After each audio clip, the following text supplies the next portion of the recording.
한국의 반도체 산업은 국가적인 보물일 뿐 아니라 전 세계의 보물이다.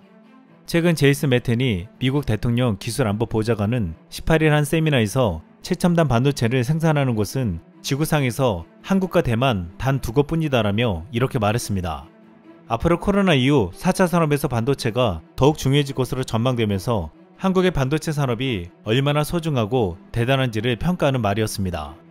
그런데 최근 일본에서 아베 전 총리가 일본 반도체를 재건하겠다고 전면에 나섰는데 이렇게 행동하는 중요한 이유와 2019년 수출 규제를 했던 상황에 대한 숨겨진 비밀들이 최근 밝혀졌습니다. 또한 G7 정상회담 이후 유명희 본부장이 프랑스를 방문하면서 일각에서는 일본의 야심차 계획이 비웃음을 당했다는 말이 나왔습니다. 지금부터 반도체를 둘러싼 일본의 상황과 여기 한국이 보여준 통쾌한 한방에 대해서 알아보겠습니다. 최근 일본 정부는 반도체 산업을 재건하겠다며 정책 총동원을 하겠다고 나섰습니다. 일본 집권 자민당은 반도체를 지배하는 자가 세계를 지배하는 시대라며 반도체 산업 경쟁력 강화 추진 의원연맹을 창설하는 등 반도체 재건에 팔을 걷어붙였습니다. 이 조직의 회장은 아베 신조 전 총리의 최측근인 아마리 아키라 자민당 세제조사회장이며 최고 고문은 아베 신조 전 총리와 아소다로 부총리 겸 재무상입니다. 일본은 여기서 이미 뒤처진 반도체 산업을 재건하겠다며 최근 일본 열도에 반도체 생태계를 구축하겠다는 계획을 세우고 있습니다. 게다가 한국을 제외하고 미국과 대만을 불러들여 신반도체 동맹을 만들겠다고 했습니다. 하지만 일본 내에서는 물론 많은 해외 반도체 전문가들은 일본의 이런 움직임이 허황되다고 말하고 있습니다. 한국산업통상자원부가 지난달 2030년까지 510조 원의 민간 투자로 반도체 산업의 초격차를 벌려나가겠다는 이른바 K반도체 전략을 내놓았습니다. 그러자 약 20일 만에 일본도 야심찬 전략을 발표했습니다. 일본 경제산업성이 정부 주도로 한 반도체 디지털 산업 전략을 발표했는데 일본 정부의 반도체 예산은 불과 2조 원에 불과했습니다. 반도체 공장 하나를 지으려면 10조 원 이상이 투입되는데 이 예산은 거의 무의미한 수준이었습니다. 반도체에 앞서가고 있는 한국이 510조를 투자하겠다고 했는데 재건한다는 일본은 고작 2조 원을 준비한다는 것이었습니다. 이에 일본 도쿄전자의 명예회장이자 현 스가 정부의 수석 고문 중 한 명인 테츠로 시가시는 일본이 자국의 반도체 산업을 되살리고 싶으면 이번 회계연도에 최소한 1조엔 이상 그리고 그 이후로도 수조엔을 더 투자해야 한다고 밝혔습니다. 하지만 이러한 투자도 이미 늦었다고 말하는 전문가들이 많습니다. 일본 반도체 업계 한 전문가에 따르면 재개하는 것은 결코 쉽지 않을 것이다. 일본은 지금 기회를 놓치면 다른 기회는 없을 것이다 라고 말했습니다. 하지만 많은 전문가들은 지금 내 일본 상황을 보면 무리하게 예산을 투입했다가 더욱 큰 소식을 입을 수밖에 없다고 말하고 있습니다.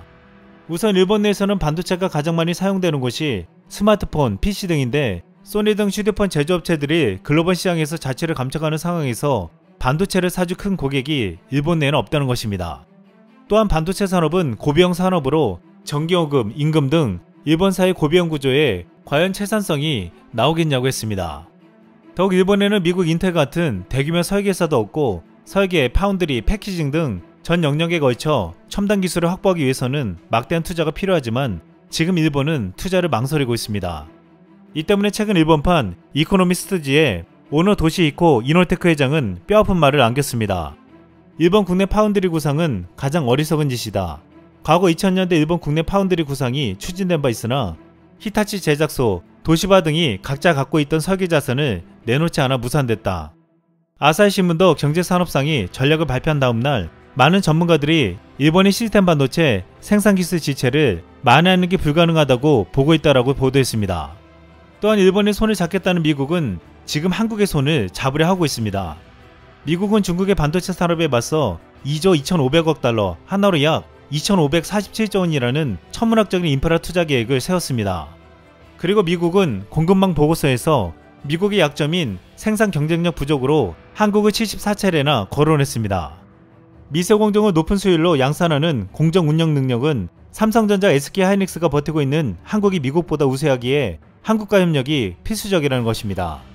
이런 건데 최근 한국의 유명희 본부장이 프랑스를 방문했다는 소식이 전해지며 새로운 반도체 동맹을 만들겠다는 일본에게 한국의 반도체 유상이 얼마나 큰지를 다시 한번 확인시켜 주었습니다. 23일 산업통상자원부에 따르면 유명희 통상교섭본부장은 파리에서 프랑크 리스테르 프랑스 통상장관과 면담하고 통상 현안 등을 논의했다고 했습니다. 한국과 프랑스가 반도체, 수소, 필수 소재 등 핵심 분야에서 협력 사업을 확대하기로 한 것입니다. 이것은 지난 G7 정상회담에서 갑자기 프랑스 마크롱 대통령과 회담이 벌어졌는데, 여기서 마크롱 대통령은 한국과 반도체, 전기차 등 첨단 핵심 기술 분야와 보건 에너지 등 다양한 분야의 한국 프랑스 협력체 강화를 기대한다고 말한 뒤 이를 실현하기 위한 논의로 여겨졌습니다. 양측은 오는 11월에 예정된 WTO 강요회의 성공적인 개최를 위해 긴밀히 공조하기로 합의했는데, 이날 유명희 본부장은 마티아스 코만 신임 OECD 사무총장과 면담해 여러가지 문제들에 대해서 의견을 교환했습니다.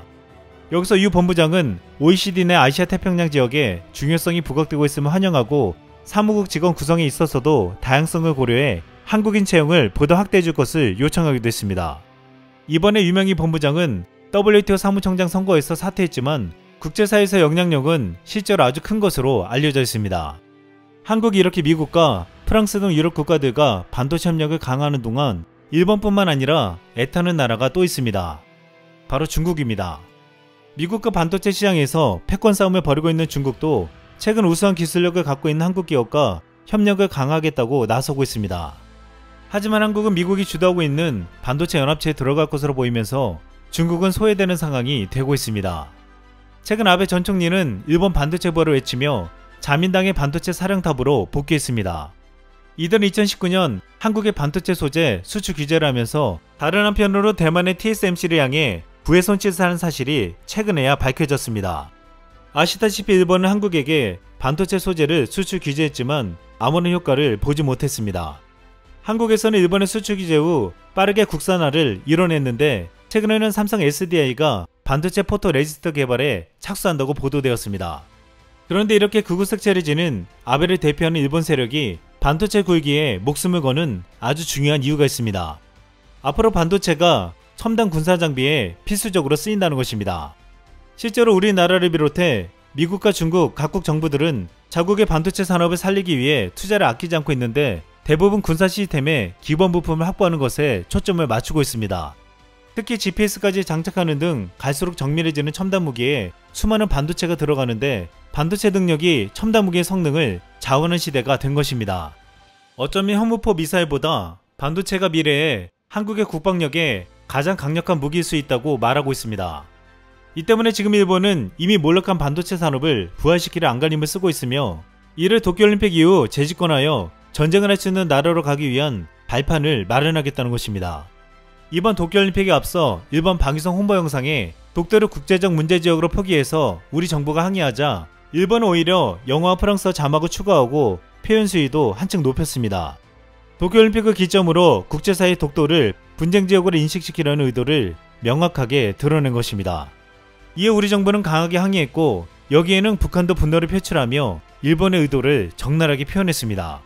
북한 조선중앙통신은 일본 방위성까지 영토 주권 선전에 뛰어든 것은 우리의 땅인 독도를 무력으로 타고 앉겠다는 것이나 다름없는 것이라며, 독도에 대한 일본의 무력 침공이 각일각 현실로 다가오고 있다고 주장했습니다. 이어 우리 결의는 일본의 재침 책동을 절대로 용서치 않을 것이라며 이렇게 말했습니다. 일본은 천년 숙적과 기어이 결산하려는 우리 인민의 의지를 똑바로 알고 함부로 날뛰지 말아야 한다. 이상 쓸멍이었습니다.